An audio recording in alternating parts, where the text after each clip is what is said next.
Have you ever wondered why some people live well into their 90s, still strong, still clear-minded, while others, barely in their 40s, spend their days in hospital beds? Have you ever thought that lifespan might be about more than just genes or medicine? Welcome to Son.Mindfulness. This is a space where we share Buddhist teachings in a simple, gentle, story-driven way. Here we explore karma, cause and effect, mindful living, and spiritual clarity, applied to everyday life. If you enjoy quiet reflection, compassionate insights, and timeless wisdom, you've come to the right place. These days, many people live long lives, but are they truly living? They keep the body going, but carry so much fear, anxiety, and unresolved anger. And then there are those whose lives are short, yet their presence lingers forever in the hearts of those they touched. So what really determines how long we live? Could hidden karmic forces be quietly shortening someone's life? And could good karma, cultivated through mindful choices, actually support longer, more meaningful living? Today's video is a journey of spiritual discovery. We'll explore how karma affects longevity, and how you can transform negative karma, nourish wholesome energy, and live not just longer, but with depth, clarity, and peace. I invite you to walk through this journey with me.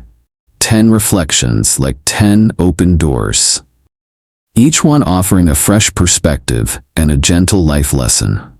If any part of this message resonates with you, please consider subscribing to Son.Mindfulness. That way, you won't miss upcoming reflections.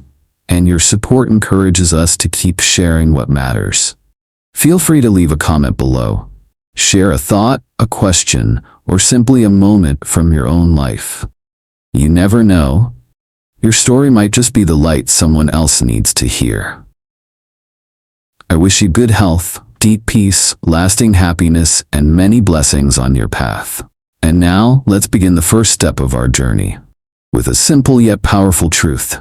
Human life is precious, and longevity is no accident. Let's begin.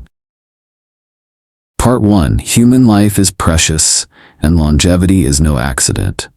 Have you ever looked quietly at a newborn child and felt something stir deep in your heart? As if a quiet truth whispered, being born human is no simple thing. I once asked a group of practitioners, if you had to earn a ticket to be reborn as a human, do you think it would come easily? Most people were surprised. Then they fell silent. Because, according to the Buddha, being born as a human is as rare as a blind turtle surfacing once in 100 years and placing its head through a drifting wooden ring in the vast ocean. That's how rare it is. And if it's that rare, then every breath you take today, every morning you wake up with a functioning body, is nothing short of a miracle.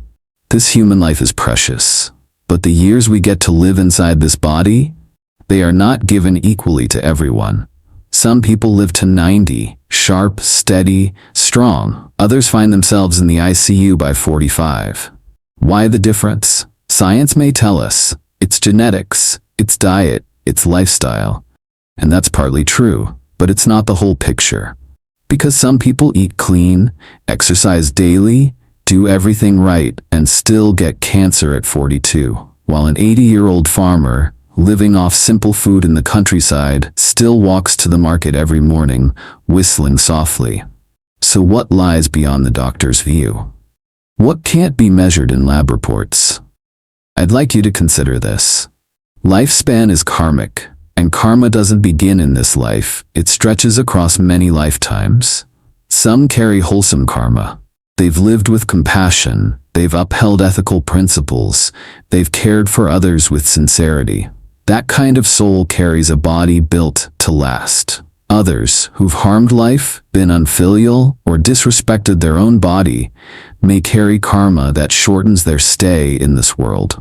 I had an old friend, now 76, who once told me I was wild in my youth. So many times I should have died. But I think the reason I'm still here is because when I was a boy, I took care of my sick grandmother every single day. You see, even a small act, done with heart, can flow into the greater stream of karma, and become the shield that protects us when life gets stormy. So if you are alive today, if you are still breathing, still healthy enough to hear these words, please remember, that is not luck. That is a blessing with deep invisible roots. Let me leave you with this question today. Do you cherish each day of your life as a sacred, once-in-a-lifetime gift? And if not yet, then maybe starting tomorrow morning, just place your hand on your heart and say, this body is precious. This life is a blessing. May I live in a way that honors it. Let's continue. Part 2. You are not the body. You are the karma in motion. I want you to pause for just a moment and imagine this. One day, you look into the mirror, and instead of a face, you see a stream of energy, shifting colors, moving constantly, no solid edges. Strange, right? But that's very close to how Buddhism sees us. This body, these eyes that grow dim, these hands that wrinkle, these steps that slow with time, they are not truly you. You are the karma. You are the stream of choices, thoughts, words, and actions that flow from this life and many before it. Someone once asked me, Master, if I am my karma, can I ever change it? I smiled and said, of course.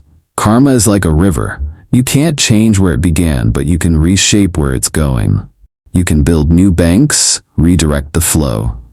Have you ever walked into a room and felt heavy energy without anyone saying a word?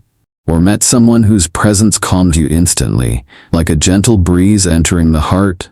That, my friend, is karma in motion. Not their age, not their face, but the energy behind their being. The things they think, the way they speak, the way they live day after day. And so, even lifespan is not just a random number stamped by fate.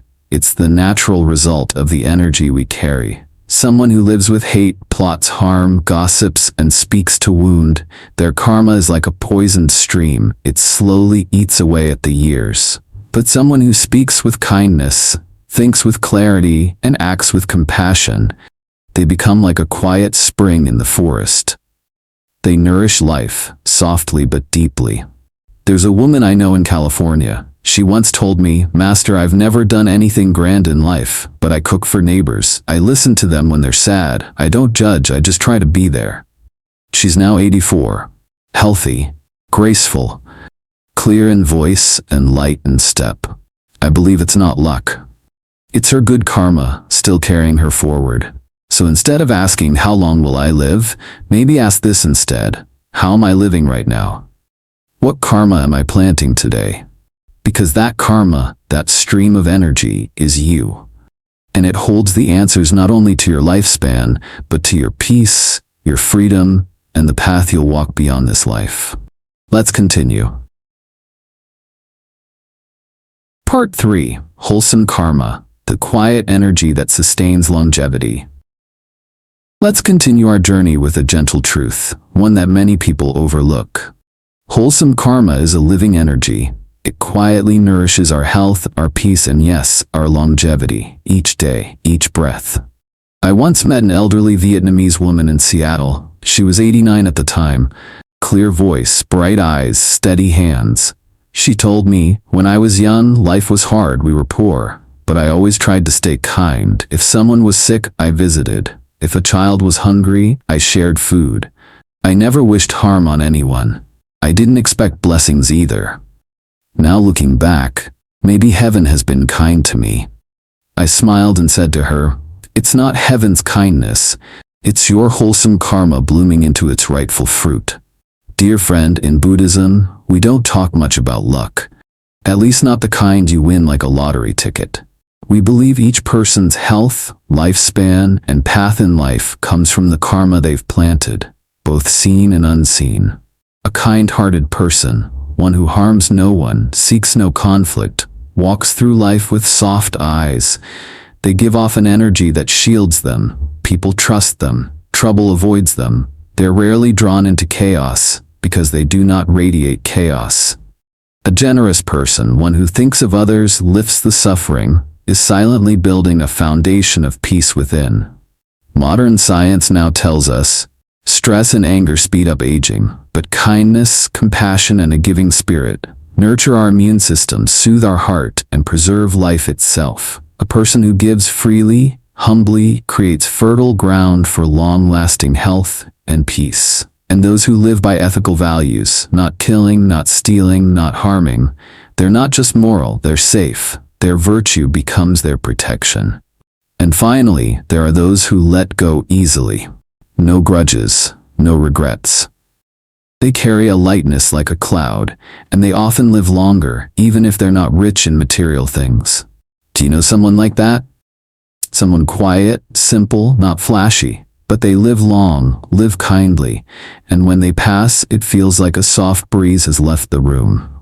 They don't preach morality, but their life breathes it. They may not live forever, but every day they live is rooted in wholesome karma. So if you're wondering, how can I live long, live well, live peacefully?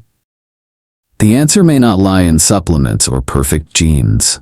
The answer is in the karma you quietly plant each day. Speak kindly, live truthfully, help where you can, keep your heart gentle, keep your mind clear. That quiet stream of goodness within you is what sustains your life far more than you may realize. Shall we continue? Part 4. Virtue, Stillness, Wisdom, the three roots that prolong life. Today, I'd like to return with you to a teaching that every Buddhist has heard: virtue, stillness, and wisdom. But instead of reciting it like a textbook, let's explore it through the lens of everyday life. Something close to your breath. Imagine your life as a tree. If you want this tree to stand strong, to stay green and healthy, to survive the storms, you must care for its roots.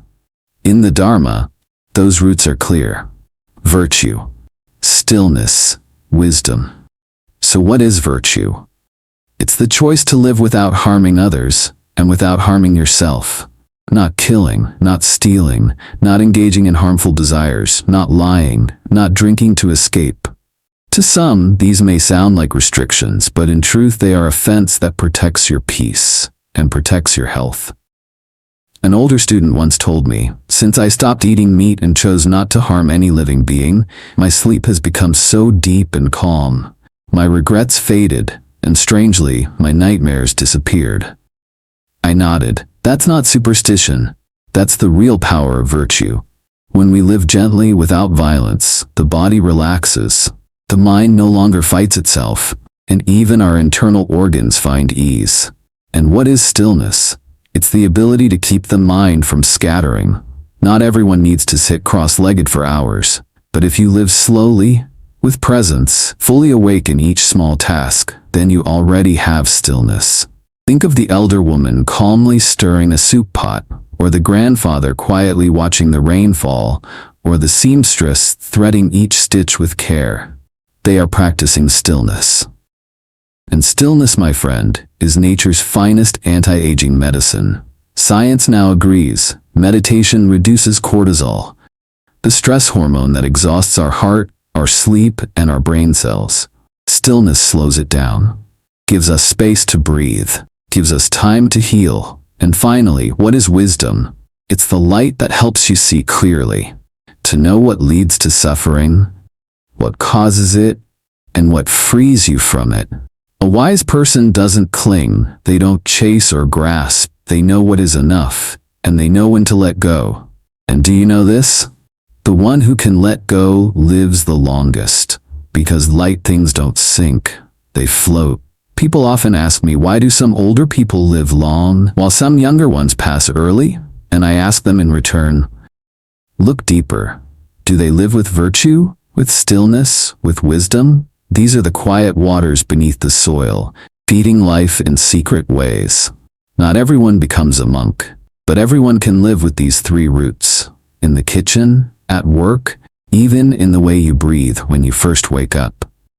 Let me leave you with a soft question. Among these three roots, which one are you feeding today? Or are you letting them dry out without realizing it? Just begin with one small step. Hold back from saying something hurtful. Sit quietly for 5 minutes. Observe your emotions before reacting, and in that small choice, you are quietly lengthening your life. Through the power of goodness, shall we continue? Part 5. The link between taking life and shortened lifespan. This may be a difficult section for some, but as students of mindfulness and wisdom, we do not avoid uncomfortable truths. Instead, we learn to face them with calm and clarity. Today I want to speak about the karma of taking life, and why it has such a direct impact on how long we live. Many people have said to me, "Teacher, I haven't become a vegetarian yet. I don't intentionally hurt anyone. But still, I feel sick often. I'm anxious. Why is that? I understand. Not everyone can change right away. But before we change our actions, we must first understand the deeper truth. The karma of taking life is like a double-edged sword. In the law of cause and effect, taking life is considered a heavy karma, one that often brings fast and intense consequences. Why? Because when any living being, human or animal, loses its life, especially in fear or pain, that energy of terror, anger, and sorrow doesn't just disappear, it lingers. If the person who caused that death feels no remorse and makes no effort to make amends, that karma sticks with their consciousness. Over time, it can manifest as illness, accidents, a shortened life, or even an early, unexplained death. Think about it. People who work in fields involving killing, slaughterhouses, hunting, animal cruelty, how many of them age peacefully or live into their 90s? Now compare that to people who value life. They avoid harming other beings whenever possible. These individuals often have calm eyes, gentle voices, and surprisingly long lives. I once met a 93-year-old man in California. He said, "I've never killed a fish, never butchered a chicken. I still eat meat sometimes, but never with my own hands. And when I see any creature in pain, I try to help." He walked steadily and remembered things clearly. I believe his peaceful energy is a direct result of his respect for life. There's one more thing that's often overlooked, yet incredibly serious: the karma of abortion. It's a delicate topic, but it too falls under the taking of life, only this time it happens quietly. Over the years, many women have come to me with strange illnesses, emotional distress, or repeated misfortunes. In some cases, we discover that they had an abortion earlier in life, and the unborn child was never acknowledged, never offered any healing or apology. The karmic consequences of this don't always appear as blood or visible suffering. Sometimes, they remain hidden like a dormant seed, slowly draining life energy, weakening the body, and reducing longevity without obvious signs. It's not just the act itself, but also our careless lifestyle. Overeating, consuming excessive amounts of meat, or eating without mindfulness, that contributes to karmic harm. Yes, we need food to live, but if our meals cause harm, if we eat without awareness, and if we consume from a place of greed or indifference to suffering, then those meals carry seeds of harm. Have you ever thought about this? Every time you release a fish back into the water, rescue a bird, or choose not to kill a mosquito, you're not just saving a life, you're extending your own. Each time you stop yourself from causing harm, you sever one link in the chain of negative karma that's been following you for lifetimes. I'm not saying this to frighten you. I say this so you realize we have the power to choose a new path. Yes, the karma of taking life is heavy, but the moment we choose compassion, we begin a new life. Even small acts matter: eating with awareness, cherishing all forms of life, and making peace with the lives we may have harmed. These choices, made with a sincere heart, protect your health, your peace, and your years on this earth. Part 6. Blessings from Past Lives. Why some people live healthy into their 90s. Have you ever looked at an elderly man or woman, hair white, back straight, eyes still sharp, voice calm and clear, and silently wondered, how are they still so healthy? What's their secret? Some say, good genes. Others might say they must eat well and exercise often. Those things do matter. But as students of the Dharma, we understand there's a deeper reason, an invisible yet powerful force behind that vitality, the blessings from their past lives. I once met a 92-year-old woman in Texas. She shared this memory. As a child, our family was poor, but my parents always taught us to share. Even a bowl of rice, we'd split it. If someone was suffering, I'd go visit. As I grew up, I never took more than my share. If someone needed help, and I could help, I did. She didn't speak of profound Buddhist teachings or meditation. But when I looked into her eyes and listened to her breath, I could feel it. This was a soul blessed across lifetimes. Her blessings weren't in wealth or luxury. They lived in her gentle face, her calm presence, and an enduring energy that no hardship could wear down. Most people think doing good helps others. But in Buddhist understanding, we know something more. Doing good is planting seeds for our own life. Blessings don't disappear. They simply wait for the right moment to bloom. Like the sun breaking through on a cold winter morning. Some people supported the Dharma, offering help to temples, sponsoring books, caring for the monastics, not because they wanted anything back, but from a place of sincerity.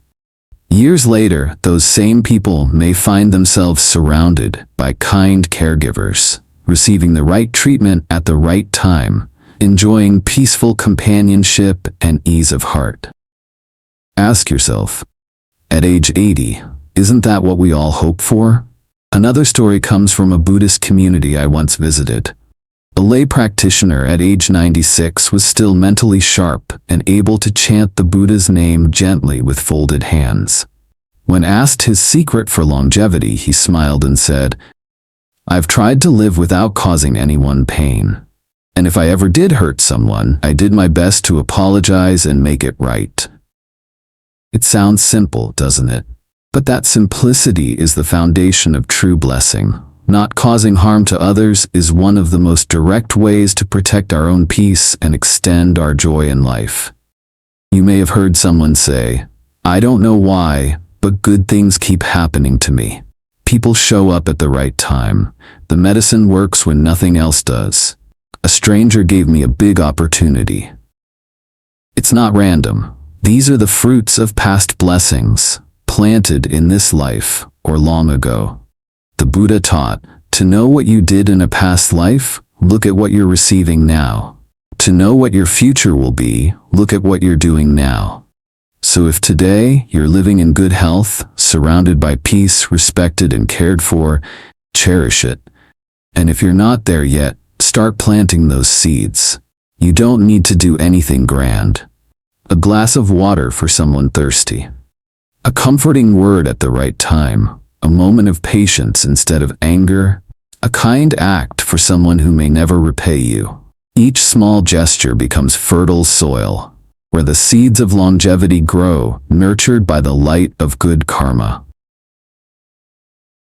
Part 7. A peaceful mind, a longer life. How the mind shapes our cells and health. In the last talk, we explored blessings that come from good actions, kind speech, and virtuous behavior. But today, I invite you to go deeper, to a subtler kind of karma. It's not something you can see or touch, yet its effect on our health and longevity is undeniable. It's the karma of the mind. Have you ever felt this way? Some days, your diet hasn't changed, you didn't catch a cold, you slept fine, yet your body feels exhausted. Your muscles ache, your energy fades, your spirit sinks. Then there are days when you eat simply, sleep just a few hours, but you feel light, clear, and full of life. That's not coincidence. That's your mind feeding your body. Modern science now confirms what the Buddha taught over 2,600 years ago. The mind leads everything. When the mind is filled with anger, it disrupts the immune system. It increases inflammation, damages the heart, and even harms healthy cells. But when the mind is calm, when we forgive, let go, and live with ease, it lowers stress hormones, stabilizes blood pressure, improves digestion, and slows the aging process. I have a friend in San Jose. She lived with chronic arthritis for over a decade. Medication helped, but only for a while.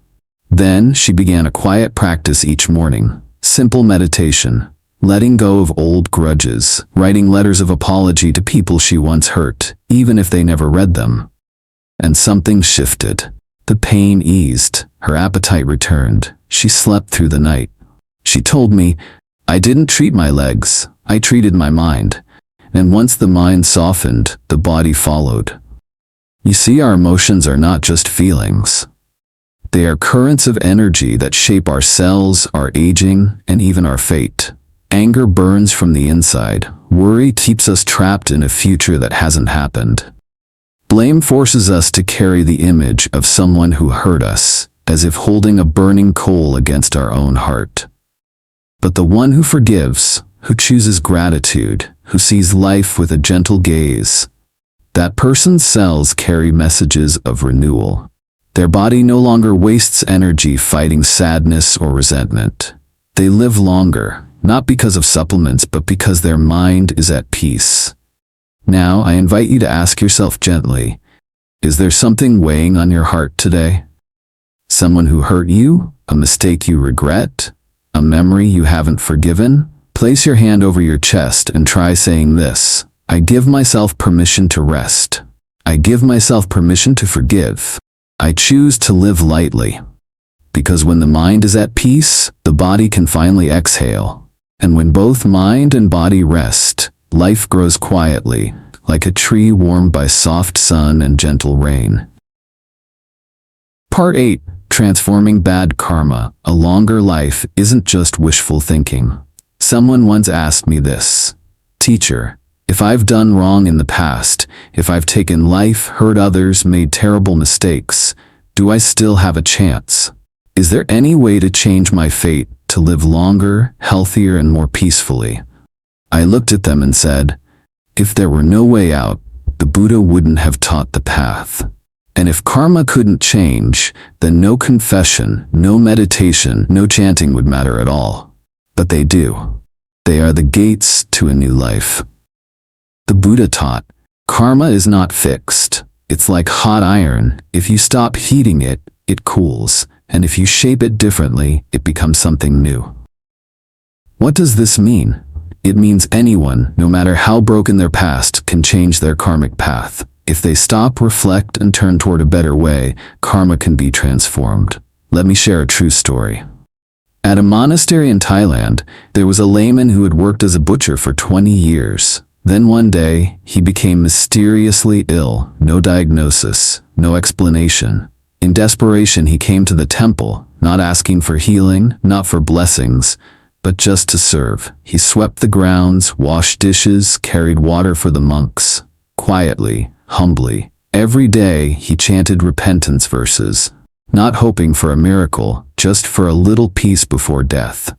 But something strange happened. Within months, his symptoms faded. After a year, he was completely well.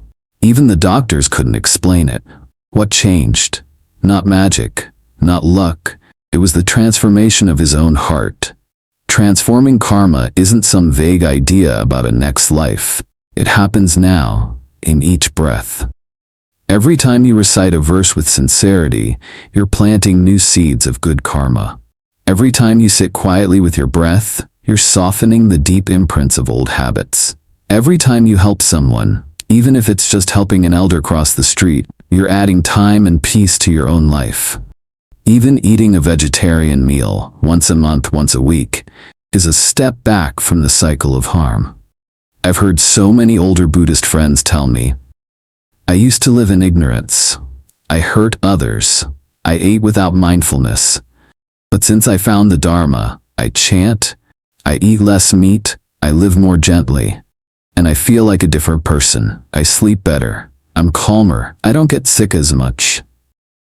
And I look at them and think, that is someone who is rewriting their destiny, not through spells or superstition, but through remorse and right action.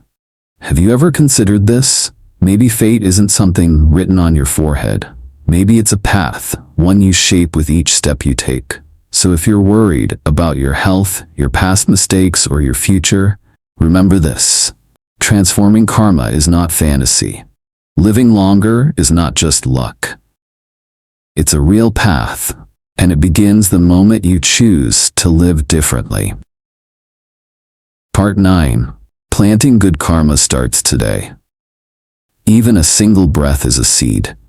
If you've been with me since the beginning of this journey, you've likely realized something profound. Longevity is not random. It's not some gift that falls from the sky. It is the ripened fruit of the seeds we've planted, with our bodies, our words, and our thoughts, yesterday, and especially today. So today I invite you to begin planting new seeds, even if it starts with something as simple as your breath. Pause for a moment, and breathe slowly. Inhale gently. Exhale deeply. Just like that, your mind begins to settle, and you've already planted your first good seed of the day. No need to do anything dramatic. No need to wait for free time, for retirement, or for a visit to a temple to begin the path. You can start with your breath, and from there, take these small steps. Keep the precepts. Even if you're not a monk or a nun, the 5 precepts form the foundation of all wholesome karma. Do not kill. Do not steal. Do not engage in sexual misconduct. Do not lie. Do not use intoxicants. Even holding just one precept firmly can change the course of your life. Avoid killing. Start with your meals. Less meat, more vegetables. 1 vegetarian day per week. 1 act of mercy, like sparing a bug's life. 1 bowl of clean water on the balcony for birds to drink. These are small droplets of compassion, but they water the roots of your merit every single day. Speak kindly. Words are a powerful form of karma. 1 harsh sentence can scar someone for life. But a kind word, a gentle apology, a sincere compliment, a quiet reassurance can heal. Kind speech lengthens life and lightens the heart. Help others. It doesn't have to be with money. Just listen when someone is struggling. Hold an elder's hand as they cross the street. Pick up trash, even if it's not yours. Every act of service plants a seed of peace. Meditate. Chant the Buddha's name. Take 5 quiet minutes in the morning. Whisper Amitabha's name while doing dishes or walking. In those moments, your mind is like a well-tilled field, ready to nurture whatever good seed you drop in. Live with moderation. Less desire, less hoarding, less comparing. The one who knows contentment lives richly, even without much. And when your mind is light, your body follows. Health and longevity don't require a magic pill. Honor your parents. If they are still with you, love them. Care for them. Say thank you while you still can. If they're gone, pray for them. Dedicate your good deeds to them. Filial piety is the root of all blessings, and the strongest cause of long life. You see, none of this requires something grand. It's just about planting 1 small seed each day, 1 whispered chant, 1 quiet apology, 1 moment of peace instead of anger, 1 meatless meal, 1 silent pause instead of a hurtful word. Each of these is a seed of longevity, a seed of peace. And now I invite you to try something gentle today. Each morning before your day begins, choose just 1 seed to plant.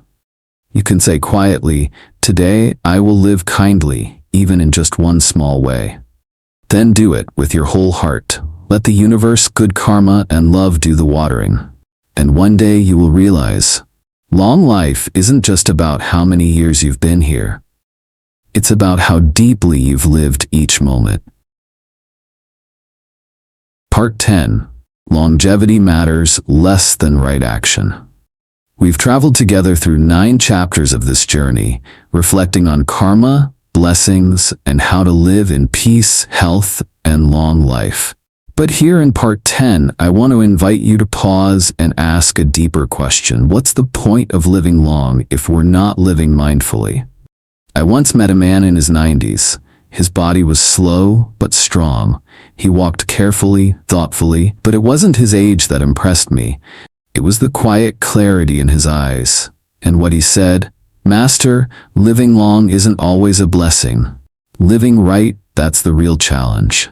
That one sentence has stayed with me ever since. Because in Buddhism, we don't just talk about years, we talk about right action per forward. That means right actions, right thoughts, right way of living. With awareness, with understanding, with compassion.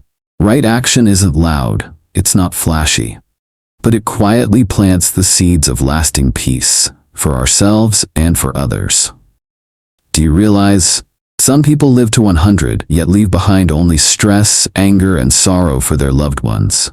They lived long, but in ignorance, bitterness, and selfishness. So was that life truly long, in any meaningful way?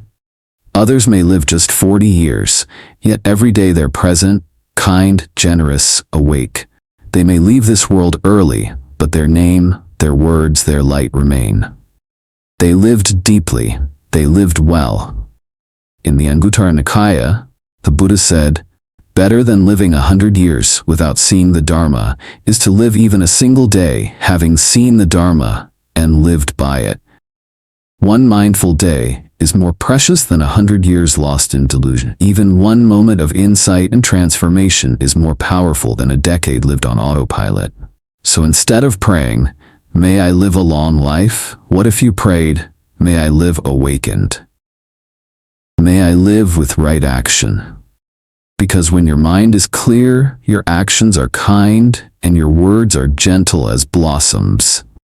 Then whether you have 10 more years or just 10 more days, you're already leaving behind a beautiful footprint in this world. Have you ever sat in silence, remembering a loved one who passed, and thought, "They didn't live long, but I'll never forget them"? That's the mark of someone who lived with right action. And you can be that person too. If you begin today. So I leave you with one final, gentle question. Are you living just to buy more time? Or to plant seeds of awakening? Are you living out of fear of dying? Or out of a deep desire to truly live? Only you know your answer. But if you've listened all the way to this point, I believe your heart is already ready to live differently. Conclusion. Plant today, live long, live awake, live with heart. And so we've come to the end of this 10-part journey together.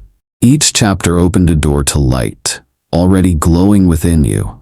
We've seen that longevity isn't just something we get from vitamins or pills. It also grows from the mind, from karma, from how we live, from every breath we take. We don't need to live forever, but we do need to live brightly. A mindful life is worth more than a century spent asleep. When the mind is calm, the body follows. When our words are kind, blessings begin to flow. When our actions are wholesome, karma starts to shift. And when all of this comes together, a long life becomes a natural gift. Can you recall a part of this journey that made you pause in silence? Was there something that made you reflect on your own life? Have you ever rushed through your days and forgotten the little seeds you once meant to plant? If so, it's okay. Because every moment of awareness is a chance to begin again. You can choose to eat just one plant-based meal today. You can say, "I'm sorry."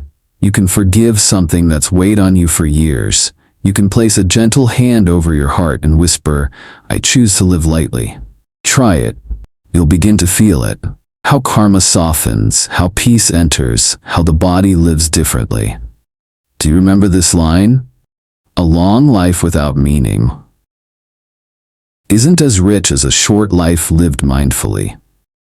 But if you live awake and you plant good seeds, then you're not just living longer, you're living better, living beautifully, living for something greater than yourself.